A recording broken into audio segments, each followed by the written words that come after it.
坚持住，我可以的。辜负洪老啊，一日为奴。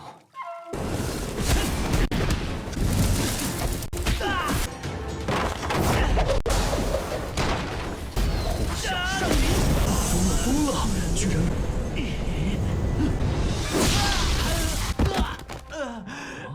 你这贱奴！那是可恶，记忆里，看他这样子，非妹刚屠夫邻国，这下就玩完了。Halo guys, bagaimana kabar kalian hari ini? Semoga masih tetap semangat dan selalu ceria ya.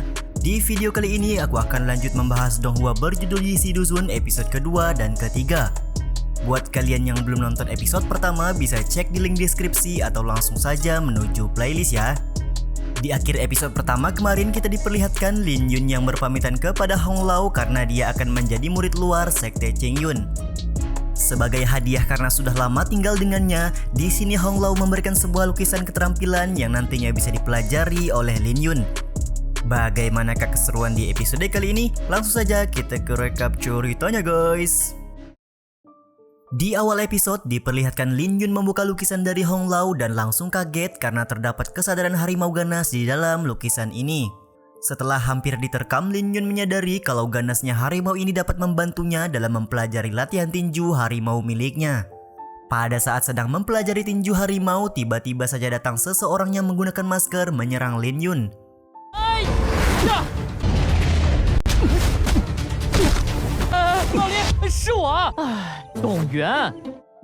Ternyata seseorang ini adalah teman Lin Yun yang bernama Dong Yuan yang secara khusus memang ingin menemui Lin Yun. Di sini Dong Yuan tidak menyangka kalau sekian lama tidak bertemu, Lin Yun sudah mencapai bela diri tingkat 3. Beberapa saat kemudian, Lin Yun dan Dong Yuan mengobrol di dalam gua sembari curhat kalau dia ingin mendaftar sebagai murid luar sekte Cheng Yun. Sembari mengobrol juga, Dong Yuan merasa heran kenapa bisa Lin Yun tinggal di gua seperti ini. Lin Yun kemudian beralasan kalau tempat tinggal yang selama ini dia tinggali sedang penuh, jadi tidak nyaman untuk digunakan untuk berlatih. Jadi untuk saat ini dia lebih memilih tinggal di dalam gua seperti ini agar bisa berlatih dengan fokus. Mendengar jawaban tersebut, Dong Yuan langsung menuduh pasti Zoping lah yang menjadi penyebab utamanya. Zoping sendiri memang mempunyai saudara yang menjadi murid 10 besar sekte dan membuatnya bisa melakukan hal apapun. Karena kasihan kepada Lin Yun, Dong Yuan pada akhirnya membawa Lin Yun ke sebuah rumah di tengah hutan. Ternyata di sini Dong Yuan berniat memberikan pondok yang menjadi tempat tinggalnya sebelum berhasil mendapatkan rumah di dalam sekte. Dong Yuan mengatakan Lin Yun tidak perlu sungkan atau merasa tidak nyaman karena ini hanyalah pondok kayu yang dibuat untuk dirinya sendiri. Karena harus segera melakukan misi, pada akhirnya Dong Yuan meninggalkan Lin Yun sendirian. 现在就送你了啊！哎，一个木屋罢了，这木屋我留着也没有用啊！不和你说了，我还有任务在身。 Singkat cerita, pada malam harinya, Lin Yun memutuskan untuk kembali mempelajari lukisan yang diberikan oleh Hong Lao daripada dia tidak ada buat.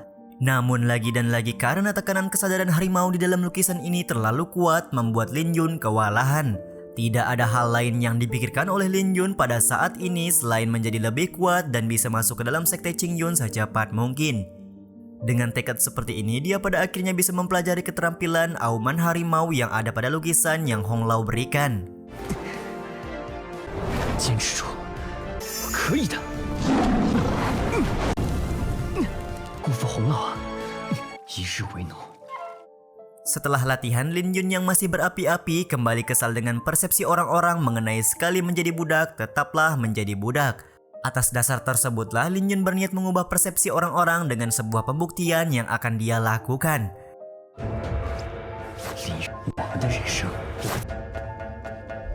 Keesokan harinya, Lin Yun pergi ke sekte Cheng Yun untuk mendaftar sebagai murid luar dan tentu saja keputusannya ini masih menjadi hal yang tabu bagi murid-murid sekte dan tidak terkecuali bagi seseorang tetua bernama Dia Kenyang. Ternyata di sini Dia Kenyang sudah mengenal Lin Yun karena keterampilannya sebagai budak pedang yang memang diperhitungkan. Namun untuk hal yang tidak jelas, Dia Kenyang mengatakan kalau Lin Yun tidak bisa mendaftar sebagai murid luar sekte. Hal tersebut tentu saja langsung membuat Lin Yun membacakan sebuah pasal yang ada di sekte, di mana di pasal 18 bagi siapapun yang sudah mencapai bela diri tingkat 3 tidak peduli latar belakang mereka, diperbolehkan untuk mendaftar sebagai murid luar sekte Chengyun. Bahkan hal tersebut ditulis langsung oleh leluhur sekte secara khusus. Dengan penolakan yang dilakukan oleh Diaken Yang ini, Lin Yun menuduh kalau dia seenaknya mempermainkan aturan yang sudah dibuat oleh leluhur. Bukannya sadar dengan perkataan Lin Yun, Diaken Yang malah marah dan akan memberi hukuman kepada Lin Yun atas sikap lancangnya. Namun sekali lagi Lin Yun dengan santuy kembali mengatakan kalau ada pasal yang mengatur bagi siapapun yang mengancam dengan menggunakan kekuasaan akan terancam kehilangan kultivasi sekaligus langsung diusir dari sekte.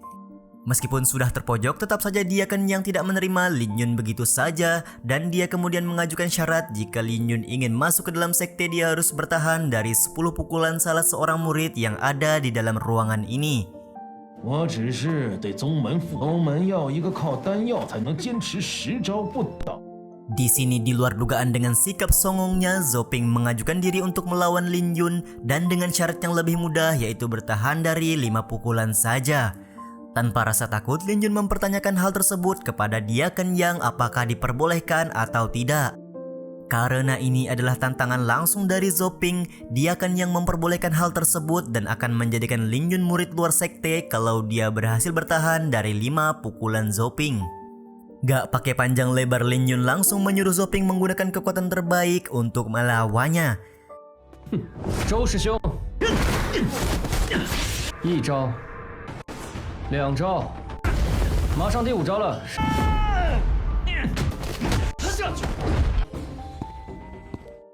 Di luar dugaan, Lin Yun berhasil menghindar dari 5 serangan Zoping dan bahkan di serangan terakhir, dia menggunakan trik untuk menyerang balik. Karena merasa dia sudah memenangkan pertarungan, Lin Yun meminta Diaken Yang untuk menerimanya sebagai murid luar. Akan tetapi Zoping yang kesal karena dia kalah langsung menyerang Lin Yun dengan membabi buta.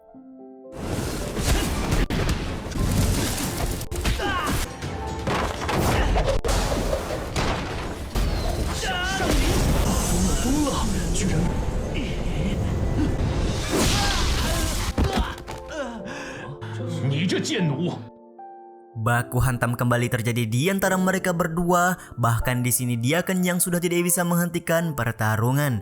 Terlihat di sini Lin Yun menggunakan teknik auman harimau sementara Zoping sendiri menggunakan teknik telapak tangan elang. Siapa sangka kalau teknik auman harimau yang digunakan oleh Lin Yun bisa mengalahkan dan membuat Zoping terluka.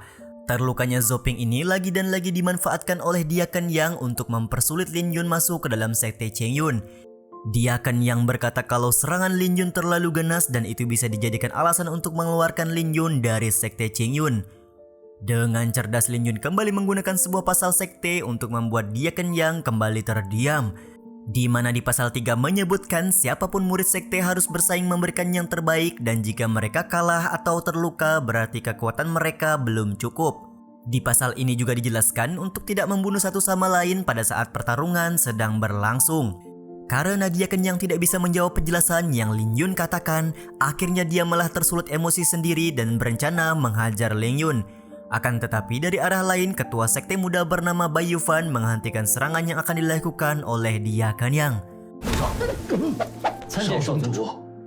杨执事，他既然通过了你的考验，你便负责为他发放外门。是，少宗主。 Di sini Bai Yufan memperingati Diaken Yang untuk tidak mempersulit Lin Yun yang sudah berhasil lulus dari ujian yang diberikan. Bai Yufan juga mengatakan kalau Diaken Yang bertanggung jawab untuk memberi senjata serta memberi pakaian murid sekte kepada Lin Yun yang sudah berhasil menjadi murid luar sekte Chengyun. Dan terakhir, Lin Yun memang salah karena memukul Zoping terlalu keras dan layak mendapatkan hukuman. Akan tetapi itu semua terjadi karena provokasi yang dilakukan oleh Zoping sendiri. Jadi di sini Bai Yufan menghapus hukuman yang seharusnya diterima oleh Lin Yun. Pada akhirnya Diaken Yang menuruti semua permintaan Bai Yufan dan mengajak Lin Yun untuk memilih metode pelatihan yang akan dia jalani. Di sebuah ruangan pavilion harta, Diaken Yang mempersilahkan Lin Yun untuk memilih keterampilan yang bisa dipelajari pada tahap bela diri tingkat 3. Setelah beberapa saat mencari, Lin Yun pada akhirnya memutuskan untuk memilih keterampilan yang paling cocok dengannya, yaitu metode bela diri murni yang bisa meningkatkan kekuatan ki dan aliran darah. Entah kenapa ketika menyerahkan buku keterampilan yang Lin Yun pilih, dia Ken Yang sedikit tertawa. Dia juga segera menyuruh Lin Yun untuk memilih satu lagi keterampilan bela diri yang bisa Lin Yun dapatkan di pavilion harta ini. Ketika memilih-milih, Lin Yun menjatuhkan pilihan pada keterampilan permainan pedang yang dia rasa akan melengkapi latihannya. Pada saat menyerahkan buku keterampilan kepada dia Ken Yang, Lin Yun diceramahi karena dia memilih dua keterampilan yang sama sulitnya. Sambil marah-marah, dia Ken Yang menjelaskan kalau metode keterampilan pedang Liu Feng adalah salah satu yang paling sulit dan jangan sampai Lin Yun menyesal sudah memilih keterampilan ini. Dengan santuy Lin Yun menjawab kalau dia sudah siap dengan semua risiko yang akan dia tanggung jika mempelajari keterampilan yang dia ambil. Selanjutnya dia Ken Yang membawa Lin Yun ke sebuah tempat senjata untuk mencarikan pedang yang memang akan digunakan untuk mempelajari keterampilan pedang Liu Feng. Namun secara mengejutkan ketika menyuruh Lin Yun untuk melihat beberapa pedang, terlihat di sini pedang yang disentuh oleh Lin Yun seketika hancur.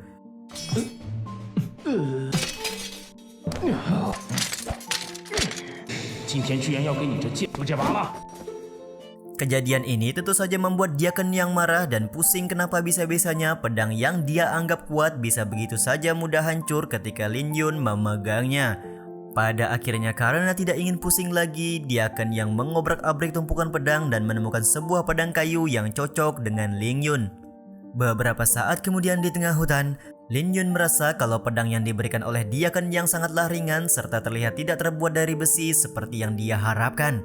Namun karena di sini Lin Yun merasa kalau dia masih pemula, jadi tidak mempermasalahkan hal tersebut dan memohon kepada pedang yang dia dapat agar bisa bekerja sama dengannya di masa depan. Singkat cerita, di sebuah tebing, Lin Yun memulai latihannya untuk mempelajari keterampilan pedang Liu Feng. Dia juga menyadari kalau keterampilan ini sangat bertumpu pada kekuatan angin. Pada awalnya, Lin Yun yang belum berpengalaman sedikit kesulitan karena dia belum sepenuhnya mengetahui dan menguasai arah angin yang sulit untuk diprediksi.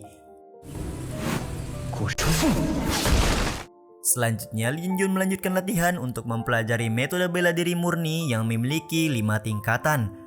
Karena setiap tingkatan metode ini memiliki bobot energi internal, Lin Yun harus berhati-hati pada saat berlatih. Dengan seketika pada saat selesai mempelajari metode bela diri murni ini, Lin Yun merasa kalau semua meridiannya sudah terbuka. Di saat yang sama juga, Lin Yun tiba-tiba merasakan sebuah aura yang sangat kuat di sekitarnya. Benar saja ada buah roh yang baru saja matang dan dimakan oleh seekor harimau gigi gergaji. Kemunculan harimau ini adalah nasib sial bagi Lin Yun karena harimau gigi gergaji di hadapannya sudah mencapai tingkat 4 dan secara fisik harimau ini sudah menjadi binatang iblis. Ditambah lagi dia baru saja menelan buah roh yang sudah matang yang membuat kekuatannya menjadi bertambah. Dengan semua kekuatan yang dimiliki oleh harimau gigi gergaji ini bisa saja membunuh Lin Yun kalau sampai bertarung. 看他这样子飞魅灵活，这下就玩完了。 Episode kali ini pun selesai guys. Sampai di sini dulu video kali ini. Mohon maaf jika masih banyak kekurangan dan kesalahan dalam penyampaian kata-kata ya. Terima kasih buat kalian yang udah nonton dan jangan lupa subscribe serta nyalain loncengnya ya guys. Saya selaku penulis narasi, tukang voice over dan tukang edit video pamit undur diri. Salam hangat, see you in the next video. Bye bye.